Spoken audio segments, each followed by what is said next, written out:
नमस्कार दोस्तों, आज की वीडियो हम लोग जैक बोर्ड क्लास 10 का सोशल साइंस का बहुत इंपॉर्टेंट क्वेश्चन देखने वाले दोस्तों।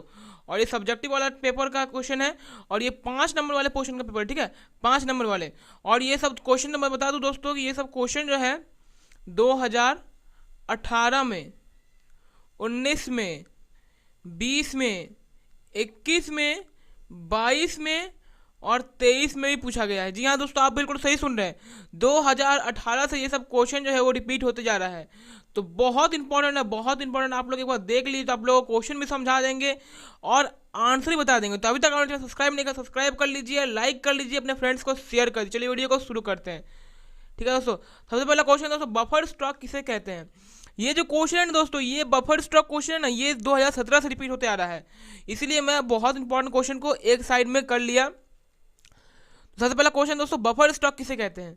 तो देखिए दोस्तों, बफर स्टॉक जब आपातकालीन में मान लीजिए कि युद्ध हो गया और मान लीजिए किसी से, और मान लीजिए कि युद्ध हो गया या फिर अकाल पड़ गया देश पर, तो फिर उस वक्त क्या होगा कि जमा किया हुआ अनाज, खाने का सामान, वो सब काम में आएगा। तो जो स्टॉक हम लोग रखते हैं उसी को बफर स्टॉक बोलते हैं। ठीक है, जो भी आपातकालीन के वक्त जो भी काम सामान काम आएगा हम लोग के लिए, खाने के लिए है ना, जैसे अनाज हो, गेहूं हो, वो सब जो स्टॉक हम लोग अभी रखते हैं उसी को बफर स्टॉक बोलते हैं। ठीक है, दूसरा नंबर क्वेश्चन दोस्तों, फ्रांसीसी क्रांति पर संक्षिप्त टिप्पणी लिखिए। तो देखिए दोस्तों, फ्रांसीसी क्रांति आपका ऑब्जेक्टिव टाइप क्वेश्चन पूछ सकते हैं कि फ्रांसीसी क्रांति कब हुआ है, और ये गारंटी, ये क्वेश्चन पूछेगा ही पूछेगा, 100% गारंटी। अभी तक तो मैं आप लोगों को 99% गारंटी देता था, लेकिन ये क्वेश्चन 100% गारंटी है कि फ्रांसीसी क्रांति कब हुआ। तो आप लोग लिख लीजिएगा, 1789 को फ्रांसीसी क्रांति हुआ था। ठीक है, 1789 को फ्रांसीसी क्रांति हुआ था। ठीक है, उसके बाद नेपोलियन आए थे।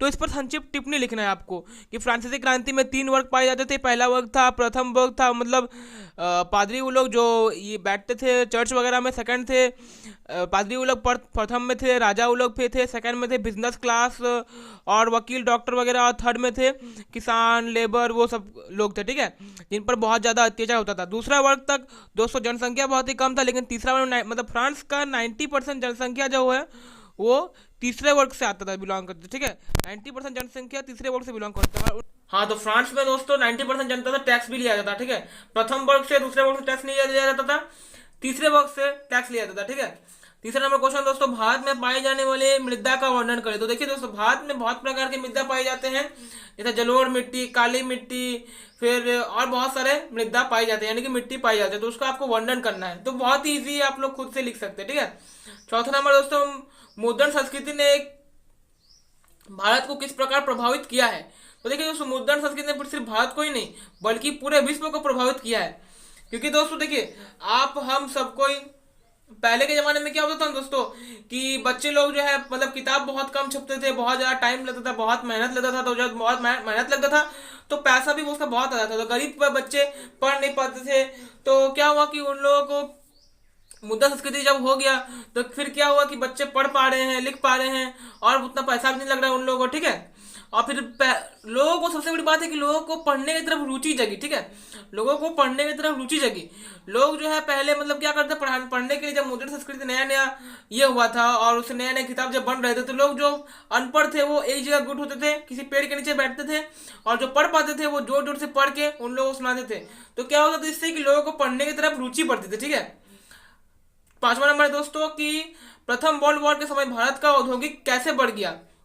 तो देखिए दोस्तों, प्रथम जब वर्ल्ड वॉर हुआ था ना, तो पूरा विश्व जो है, पूरा विश्व जो है इस पर काम कर रहा था। ठीक है, पूरा विश्व इस पर काम कर रहा था, मतलब अपने सैनिकों को बोल रहा था कि तुम लोग जाओ और वॉर लड़ो और जीतो, वॉर लड़ो जीतो। सिर्फ अकेला भारत ही था जो इसको मतलब वॉर नहीं लड़ा था। ठीक है, तो फिर भारत के सभी देश के लोग जो है वो क्या कर रहे थे, वॉर लड़ने में जीते, मतलब उलझ गए थे। तो फिर उन लोगों के वहां का औद्योगिक कौन संभालता है, तो फिर वो लोग भारत से ही इम्पोर्ट कर रहे थे। ठीक है, वो लोग जितने भी देश वॉर लड़ रहे थे प्रथम वॉर, तो वो लोग भारत से ही इम्पोर्ट कर रहे थे। ठीक है, तो आप लोग समझ में आ गया है। छठा नंबर दोस्तों, मुद्रा की परिभाषा कीजिए। देखिए दोस्तों, मुद्रा की परिभाषा, आप लोग अभी अगर मार्केट जाइएगा तो आपको 1 रुपया हो, 2 रुपया हो, 4 रुपया हो, 5 रुपया वगैरह हो, आप अगर सुई भी खरीदिएगा ना तो आपको पैसा लगेगा।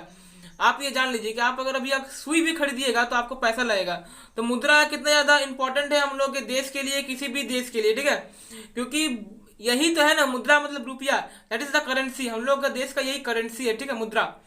तो इसको परिभाषित कीजिए, परिभाषा कीजिए, करना है, ठीक है। चलिए क्वेश्चन नंबर 7 है दोस्तों, मुद्रण संस्कृति पर संक्षिप्त टिप्पणी लिखिए।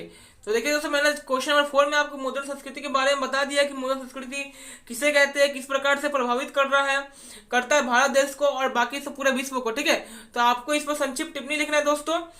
और आई होप आपको सारे क्वेश्चन का आंसर समझ में आ गया है। अगर समझ में नहीं आया तो आप हमको फिर से कमेंट कीजिए, हम आपको फिर से समझा देंगे। और थैंक यू दोस्तों, आज की वीडियो में इतना ही। चैनल सब्सक्राइब कर लीजिएगा, लाइक कर लिया, फ्रेंड्स को शेयर कर दिए। थैंक यू दोस्तों।